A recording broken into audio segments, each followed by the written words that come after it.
প্রিয় শিক্ষার্থীরা দেখো এখন আমরা নট গেট নিয়ে আলোচনা করব। তো নট গেটের কাজ হচ্ছে বিপরীতকরণ।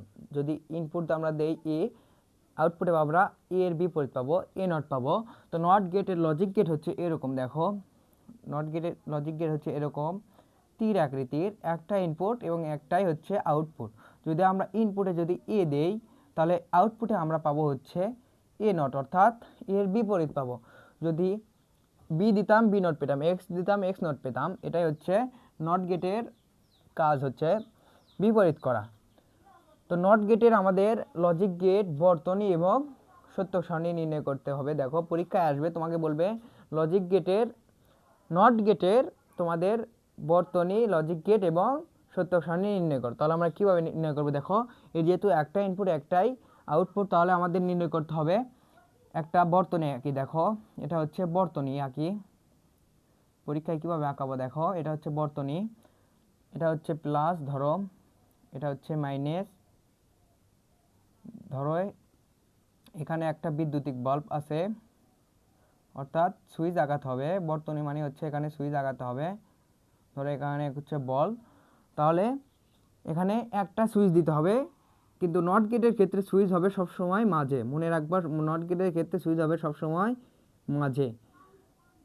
এখানে একটা সুইচ দিলাম, এখানে কি আছে? সুইচ এ আছে, আর আউটপুট আমরা পাবো। দেখো তো এটা আমরা নট গেটের আমরা বর্তনী আঁকাছি। এখন নট গেটের আমাদের কি আঁকাতে হবে? সত্যক সারণী নির্ণয় করতে হবে। দেখো সত্যক সারণী, সত্যক সারণী আঁকায়, দেখো সত্যক সারণী, সারণী দেখো সত্যক সারণী আমরা কীভাবে নির্ণয় করব? যেহেতু নট গেটের একটা ইনপুট, তাহলে আমরা একটা ইনপুটের ক্ষেত্রে 2 এর পর আমরা কত দেব? 1 দিব। 2 এর পর n আছে যেহেতু, তাহলে 2 = 2 এর পর আমরা 1 দিব। যেহেতু একটা ইনপুট, তাহলে 2 এরকে আমরা 2 হয়, তাহলে আমাদের দুইটা ঘর পাবো। এখানে দেখো আমরা যদি এখানে ইনপুট দেই, ইনপুট, এখানে এটা হচ্ছে আউটপুট, আউটপুট আমাদের এখানে কয়টা ঘর হবে? যেহেতু আমাদের একটা ইনপুট আছে, তার মানে এখানে দুইটা ঘর হবে। এটা হচ্ছে এ নট, এই বড় হাতের দিচ্ছি এখানে, এখানে বড় হাতের হবে, যে অক্ষর থাকবে সেটাই দিবা, এখানে হবে এ নট। দেখো আমরা এখানে দুইটা ঘর পেয়েছি, মানে আমাদের দুইটা ঘর দিতে হবে, একটা দুইটা। দেখো এখন আমাদের কীভাবে আঁকাতে হবে? এখন এই যে নিয়মে যে কয়টা ঘর থাকবে তার অর্ধেক আমরা শূন্য দিতে হবে, অর্ধেক 1 দিতে হবে প্রথমকার ঘরে। তার মানে এখানে দুইটা ঘর আছে, তার মানে একটা শূন্য একটা 1 দিতে হবে। যেহেতু ইনপুট দেওয়া শেষ, এখন আমরা আউটপুট পাবো। দেখো আউটপুট আমরা কীভাবে পাবো? এর মান দেওয়া আছে 0, তার মানে এখানে আমরা লজিক গেটে এখন আমরা বসাবো। দেখো বর্তনীতে বসাবো, তাহলে এর মান দেওয়া আছে 0, অর্থাৎ এই দিক দিয়ে বিদ্যুৎ কিন্তু গিয়ে কিন্তু বল জ্বলেই আছে। দেখো এই দিক দিয়ে কিন্তু বিদ্যুতের কানেকশন আছেই। যদি আমরা এর মান 0 হয়, অর্থাৎ এর মান 0 মানে কি জানো? খোলা। তার মানে এর সুইচ যদি খোলা থাকে তার মানে কি বলটা জ্বলছে, তার মানে এখানে জ্বলা মানে কি 1, এখানে দিতে হবে 1।